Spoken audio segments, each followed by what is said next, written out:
기도드립니다. 아멘. 아멘. 예, 하나님은 약속의 땅에 들어가 살게 될 하나님의 백성이 그들의 일상적인 일에 있어서도 원망과 시비가 없는 온전한 삶, 곧 하나님의 백성다운 삶을 살도록 각종 지침을 주셨습니다. 참 하나님께서 가나안 땅에 들어간 이후 이스라엘에 대한 거는 기대가 참으로 크고 높은 것을 확인하게 됩니다. 1절과 2절에 보면 길 잃은 형제의 소나 양을 보았을 때 어떻게 해야 하느냐. 못 본 채 하지 말고 반드시 그것을 끌어다가 내 형제에게 가져다 주어라. 그 형제 집이 멀거나 또는 누구 것인지 알지 못할 경우에는 잘됐다 내 거다 하지 말고 네 집에 끌고 데려가서 두고 있다가 그 주인이 찾거들랑 그에게 그것을 넘겨주도록 해라. 자, 근데 그것만이 아니다. 무엇까지 그렇게 해야 되느냐. 의복과 낙이나 의복이나 형제가 잃어버린 것이면 어떤 것이든지 그 형제에게 네가 알면 돌려주고 모르면 갖고 있다가 언제라도 찾아오면 돌려줘야 한다. 이런 말씀을 하고 있는 것입니다. 이것이 하나님의 백성답게 사는 길이다. 잘됐다. 이거 길에서 횡재했구나. 그렇게 하지 말라는 겁니다. 네, 옛날에 그런 소리 많이 들었잖아요. 소도둑이 잡혀가서 포도청에 가서 너 왜 남의 소를 훔쳤느냐. 나는 소를 훔친 적이 없습니다. 길가에 떨어진 끈을 하나 주워왔더니 뒤에 소가 따라왔습니다. 이런 식으로 남의 것들을 자기 것으로 만드는 이런 사회가 돼서는 안 되겠다. 하나님께서는 하나님의 백성이 그렇게 살면 안 된다. 그렇게 말씀하시죠. 또 3절 4절에서 보면 형제의 낙이나 소가 길에 넘어진 것을 보고는 못 본 채 하지 말고 반드시 형제를 도와서 그것들을 일으켜 주어야 한다. 어려운 일을 당한 형제를 반드시 도와라. 그런 말이죠. 제가 미국 유학 생활을 마치고 귀국하기 일주일 전에 1월 초였는데 미국 고속도로에서 우리로 말로 한 시속 100km로 달리다가 눈이 갑자기 내리고 빙판이 된 걸 모르고 달리다가 차가 그 속도로 돌기 시작을 했습니다. 그래서 이걸 어떻게 해야 되나, 왼쪽으로 틀어야 되나, 오른쪽으로 틀어야 되나. 한국에서 배울 때는 미끄러지는 방향으로 핸들을 틀으라고 하는데 워낙 고속이니까 그냥 중앙 분리대에 차 막힐 것 같고 반대로 그냥 다 감았죠. 그래서 팽이 돌듯이 팽 돌더라고요. 팔자를 돌더라, 팔자로. 네. 그래서 겨우 길가에 섰습니다. 근데 뒤에 오던 트럭이 앞에가 서더니 어떤 그 트럭 운전하던 남자가 쫓아오더라고요. 그래서 보더니 괜찮냐고, 다친 데 없냐고. 저는 그 사람의 그런 모습이 너무도 고맙더라고요. 다치진 않았지만. 그래서 미국 사람들이 참 남의 문제를 그냥 지나치지 않는 사람이구나. 그 한 사람 때문에 미국 사람 전체가 그렇다고 저는 생각을 하게 되었습니다. 주님께서 그 말씀하신 어려운 형제가 있으면 도와서 그 문제를 해결하도록 하라. 너는 네 밥 먹고 나는 내 밥 먹으니까 I don't care. 상관없어. 그러지 말고 돌보고 돕고 그렇게 하라. 그런 말씀을 하고 계시는 것이죠. 5절에 보니까 여자가 남장하거나 남자가 여장하는 것을 하지 말라. 의복 생활에 있어서도 각각 성별에 맞게 옷을 입으라고 하십니다. 그 이유는 그렇게 구별 없는 행위를 하나님께서 가증히 여기시기 때문이다. 가증히 여기신다라는 말은 역겹게 여기신다 또는 미워하신다, 그런 의미를 갖고 있는데, 하나님께서는 옷을 그렇게 입고 하는 것에 대해서 결코 이쁘게 보지 않고 미워하신다, 그렇게 말씀을 하고 있습니다. 이런 문제가 어떤 문제입니까? 결국은 남자나 여자가 이렇게 옷을 바꿔 입고 하면 성정체성의 혼란이 오게 되죠.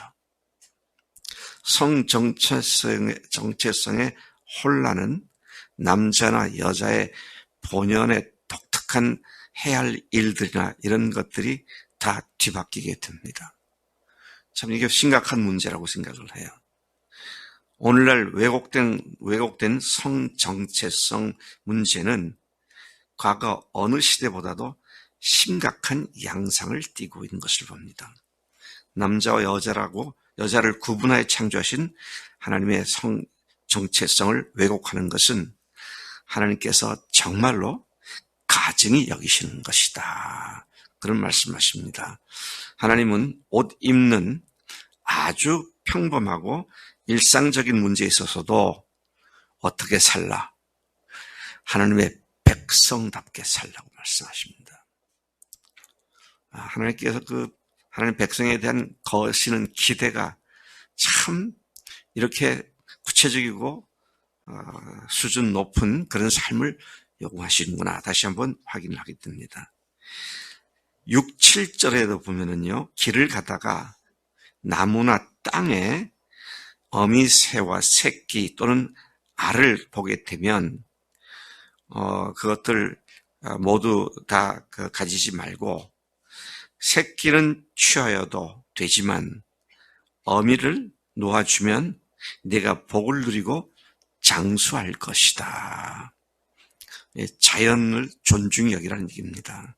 사람들 관계뿐만 아니라 그리스도인들이 자연과 생명을 존중하게 여기는 그런 태도를 갖는 것이 하나님 백성다운 삶이다, 그런 말씀인 것이죠. 이스라엘 백성들에게 하나님께서 창조하신 자연과 생명에 대한 자비심과 동정심을 갖도록 교훈하시는 내용이죠. 하나님이 이같이 작고 연약한 생명을 대하는 문제와 태도에 있어서도 하나님의 백성이 세상 사람들과 구별되게 창조하신 자연과 세상을 아끼고 사랑하는 태도를 가지라고 교훈하신 것이죠.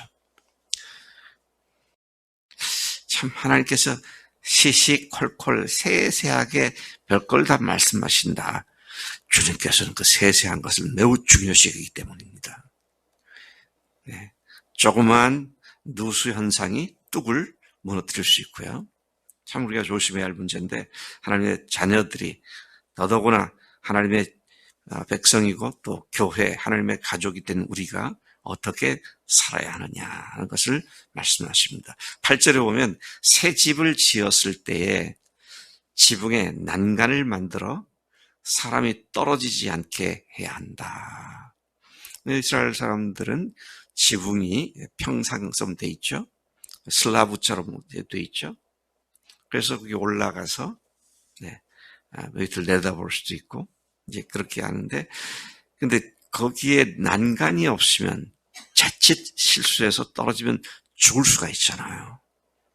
그런 위험은 사전에 제거해서 사람이 떨어져 죽는 그런 일을 하지 않도록 집 짓는 사람은 이런 것에도 반드시 내 명령대로 따라서 해야 한다. 그런 말씀을 하고 계시는 주님의 세임이람을 다시 보게 되는 것이죠. 생명을 중시하는 하나님의 마음. 제가 이 말씀을 묵상하다가 교회 공동체가 최소한 이보다는 나아야 되지 않겠느냐. 다른 형제들에 대한 태도, 그들의 물건에 대한 태도, 자연에 대한 태도, 그 모든 것들이 이보다는 나아야 되지 않겠는가. 그런 마음이 강하게 이제 치고 들어오더라고요. 9절부터 12절에 보는 섞지 말라 그랬어요. 포도원에 씨를 뿌릴 때 두 종자를 섞어 뿌리지 말라. 밭을 갈 때에 소와 나귀를 함께 멍에를 씌워 밭을 갈게 하지 마라.